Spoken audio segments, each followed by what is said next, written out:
Yeah, righto, mate. Yo, what's going on, guys? It is Cynical, and as of right now, I am tired as shit.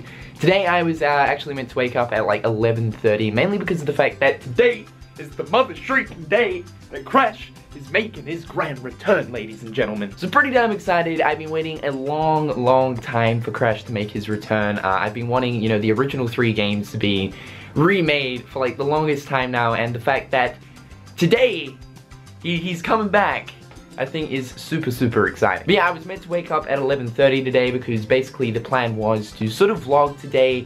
Today's video is going to be kind of like a vlog, but on top of that, I also want to mix in my sort of first impressions with Crash as well. But yeah, I was pretty much meant to wake up early, go down to the shop, pick the game up, and pretty much just get on with my day, but I woke up at 2:15. So yeah, that's great. So my plan as of right now is to jump into the shower, gonna freshen up a bit, and then I'm gonna race down to the shop, pick up this goodness, and we're gonna get on with it.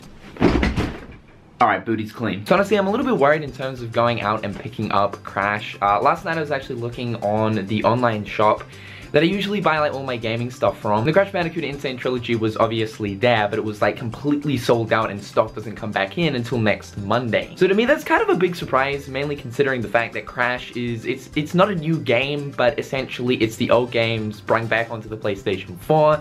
With a million times better looking graphics. So yeah, apparently the Insane Trilogy is selling out extremely fast. I don't want to get down to the shop for them to tell me, oh, I'm sorry, we've sold out of Crash Bandicoot. You're gonna have to wait until next week. Because my boy, those exact words are gonna kill me.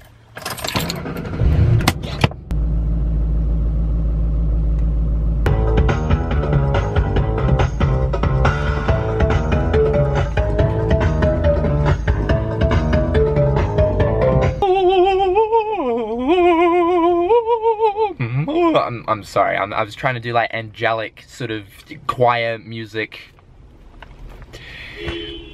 It ain't working. Guys, it's fucking here. It is fucking lit. Crash Bandicoot, my dude. The boy is back. The boy is back. Holy God. I have no idea what this means to me, man. I'm sure for a lot of people, you guys probably grew up with Crash Bandicoot, you know, as you were a kid playing through number 1, 2, or 3. I swear to God, everyone played 3 because it was so damn juicy. But today is actually a pretty damn big momentous day because I actually never thought that Crash was actually going to return. I was kind of expecting it to happen throughout the PlayStation 3 era. Then of course that never happened. And then around the launch of PlayStation 4, Sony actually made this PlayStation 4 trailer, and in that trailer, they actually had like a little Easter egg of like a silhouette of Crash Bandicoot on a sort of signpost. And this got lots of people excited because this kind of hinted towards the fact that maybe Crash is going to return for the PlayStation 4 generation. And years went by and we heard nothing about it until last year when Sean Layden broke the good news. Now of course it's that day and literally this thing is out, dude. I cannot even believe it. So yes, I cannot wait to see that orange bastard once again looking absolutely 10 times sexier. I'm not into Bandicoots, I swear to God. But yeah, they actually had heaps of copies there, and I was also wanting to get this like collectible statue because I'm a huge nerd now. For some reason I'm getting into like collecting game things and just buying lots of PlayStation 4 games. This collection thing is overruling my life, guys. You see that kid who's just sitting there in the other car? He is currently peeking in on this video. You see that? Yeah, no. That's right. That's right. Look away, buddy. But unfortunately, they didn't get the collectible statue thing in stock today, which kind of sucks. It was meant to come in today, but apparently they're getting it in, like, the next couple of days. Nerd stuff, man. Nerd stuff. You know, to be honest, it's only this year where I've actually realized, holy shit, it's actually expensive to be a nerd. Like, if you want to be into gaming things and buy collectibles and buy games all the time, holy shit, man, you're gonna have to sacrifice that wallet. But anyway, I'm gonna stop rambling. I'm gonna get home. I'm looking forward to jamming this out. It's gonna be a good time. Let's do it. Ready?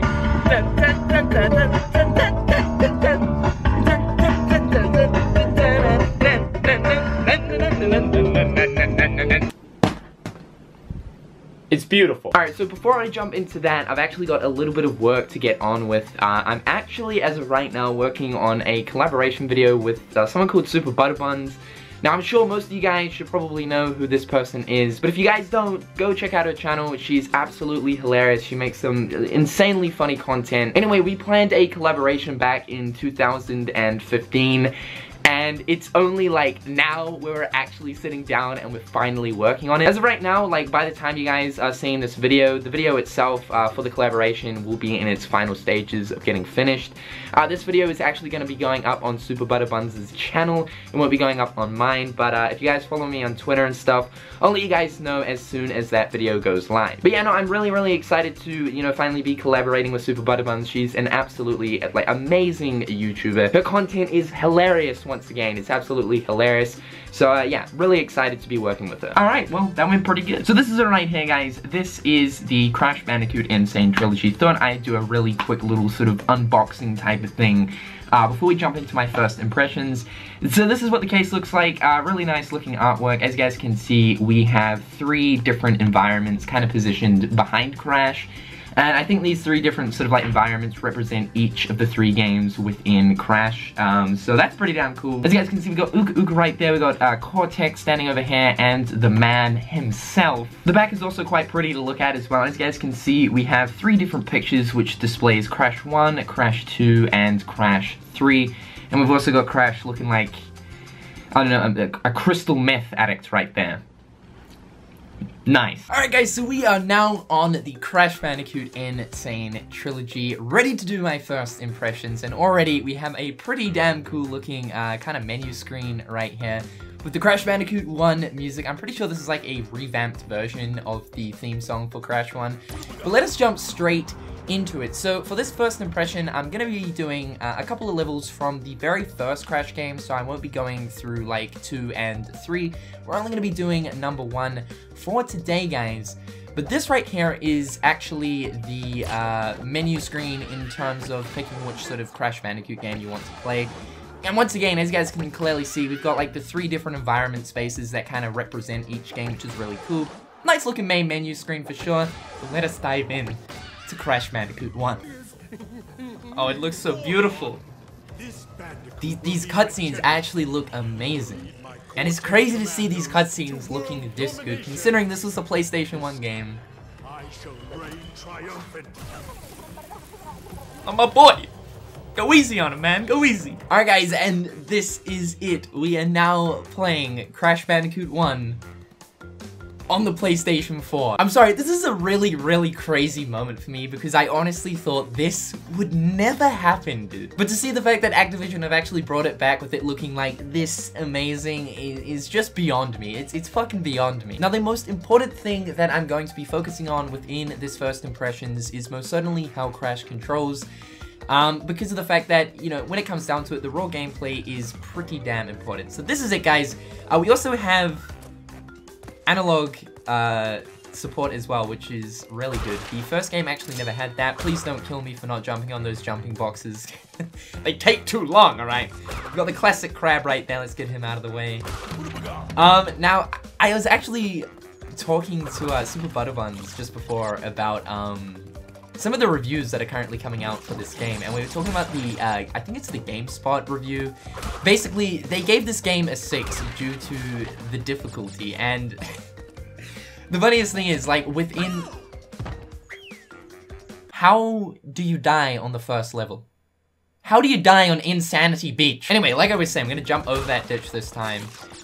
Pretty much GameSpot is saying that the game is too hard, and apparently it's like Crash Bandicoot Dark Souls at this point. I mean, to be honest, the first game was hard, and that was just part of its gameplay. It was a pretty challenging platform. As you progress through the game, the levels get harder, and that's the way it works. But apparently for GameSpot, that's not good enough, and they gave it a low rating due to its poor level design. Keeping in mind, this is a game from the 90s that's been remastered, or kind of remade, for the PlayStation 4. You really think Vicarious Visions, GameSpot, are gonna go back and completely redo the levels so that they match this generation's level design? No, and if they did, screw that. I would roast them with a piece of toast. I'm sorry, I'm getting a little bit worked up about this. This is probably something we can talk about at a later stage. Anyway, we have 3 Ook masks, and wow, everything just looks... It looks beautiful. I mean, we've seen gameplay from this level multiple times, as of course, you know, gameplay is being just leaking out. Not actually leaking out, but, you know, officially being released all over the place. So this really isn't anything new, but like actually seeing it and playing it now is beautiful. Now, I didn't take that right path, and I probably should have. just because we're missing some boxes. But I'm gonna do all that extra stuff in my own time. So that is Insanity Beach right there. We've got the box counter, which is super, super cool. Don't hurt it. Don't hurt it. You almost feel bad for collecting the boxes. Especially when they're dropping over his damn head, dude. Alright, so this is the island. And oh my god, it looks beautiful. It actually looks freaking beautiful. I always loved this part of Crash 1 as a kid. You know, like making your way around the island and sort of paying attention to like the little details where each level node is located on the islands, because those small details kind of give you a sort of indication as to what the theme of that level is going to be, kind of, if you guys know what I'm saying. So I always loved this kind of like map layout and how, you know, there's like other islands in the distance. I don't think you can kind of see it from this perspective that I'm in. Alright, so the next level is Jungle Rollers. This is an absolute classic. However, in terms of the controls, I have to say the controls are really, really tight. Pretty damn close to the original. The reason why I'm saying that it's not exactly like the original is because I am currently using the analog stick rather than the D-pad. And as you guys should probably know, the first game didn't have analog support, so it feels really tight using the analog stick with the first game. Trust me, oh my god, it was an annoyance back in the day using that D-pad for Crash 1. It made things a lot harder than they should have been. But of course, you know, within the second and third game, they kind of were like, all right, we're getting into the trend of things. Let's start using that. Analog stick, because I think like when the PlayStation 1 first came out, the controller only had a D-pad, and then they, of course, thought, you know, we need to make a controller with analog sticks, because analog sticks are, like, the new hip thing. And thank God they implemented analog sticks. But, yeah, you know, it feels really, really good to be playing the very first Crash Bandicoot game, with an analog stick. Trust me, it's an amazing feeling. But, yeah, like, the actual controls with how Crash feels, how he jumps, spins, really good, very close to the original. And of course, just like looking at all the side detail to the left and right of the levels as we're making our way down the level corridor itself, looking at like all the lush jungle environment, and like as you guys can see, like we got like mushrooms right there and like butterflies flying around it. It's beautiful, man. They've killed it. They've absolutely killed it. Okay, so this box here always used to give me nightmares. So what you gotta do here is you gotta do kind of like a jumpy spin thingamabob, but we got an Uka Uka, so like we are fine.